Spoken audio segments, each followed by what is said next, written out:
And welcome to Bayou Time, a very sad week here in Terrebonne Parish as we lost three who were very influential in my upbringing, in my career. Let's first start with Mrs. Gayle Marcello, and we'll bring up her lovely picture there. Mrs. Gayle Marcello and her husband Curtis raised a family less than 500 feet from my home on Austin Drive. I knew of Mrs. Marcello mainly because of my friendship with Miss Jean and Dr. Jerry Haydel and their family. Mr. Curtis Marcello was cousins with Miss Jean, who once was a Marcello, and I guess always will be a Marcello. I can honestly say that every time I was in her presence, Miss Gayle displayed to me her loving smile and her friendly nature.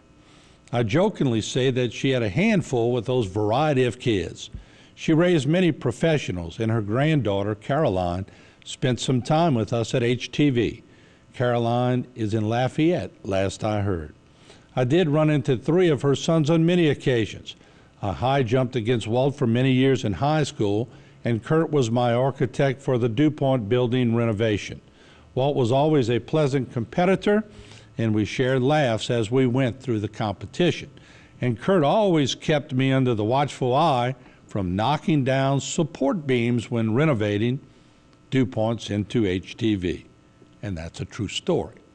I often saw Howie, Caroline's dad, throughout the neighborhood. The girls in that family, Melanie, Amy, and Andre, well, let's just say they were all very beautiful women and often were a part and often part of the watchful eye of not only neighborhood talk, but the neighborhood boys.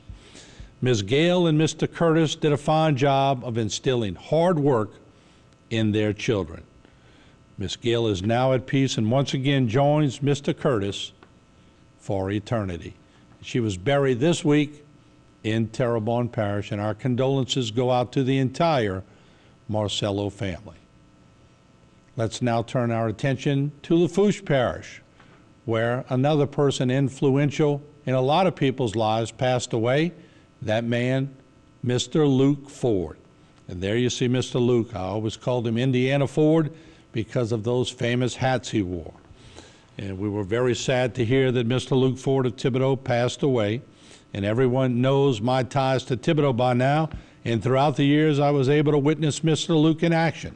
When I played sports at Vanderbilt, we often played Mr. Luke's school team of Thibodaux. He was a no-nonsense kind of coach, and later a no-nonsense kind of principal who had a school under control all the time. He had that half-smile grin that I remember well as a player. Later, I learned in working with him and his son on charity football games that Mr. Luke was actually a pretty fun guy. I guess as a principal, he had to carry all of that responsibility, and hence came the look. I had the chance of taping a one-on-one with Mr. Luke in 2008, and I look forward to airing parts of that program this week on HTV as I have assembled a panel of different people coming on to talk about Mr. Luke and the impact that he had on their lives. I would consider Mr. Luke a legend in our area when it comes to being a coach and a principal. So well respected as a mentor and a human being. When Mr. Luke spoke in that quiet voice, you had to listen just so you could hear him.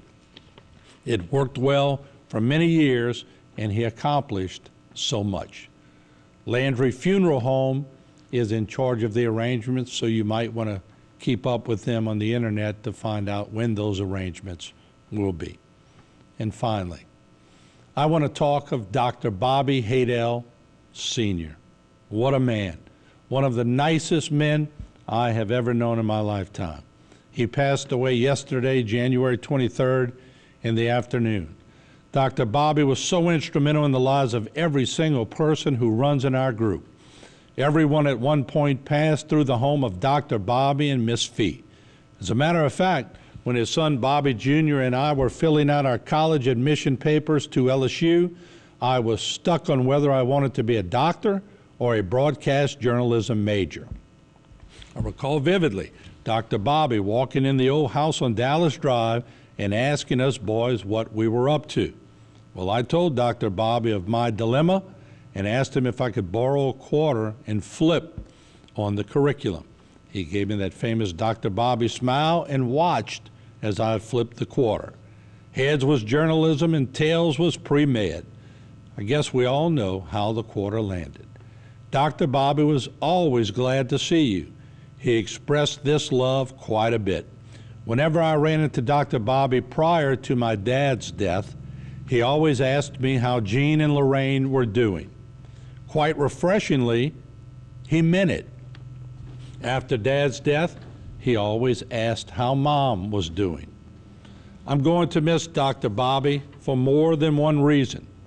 He was a kind soul who was truly a gift to our community. We were blessed when his family moved back to Houma, and certainly they have made many friends in the area, and I know he treated many patients in the area. A lot of people told me about that this morning.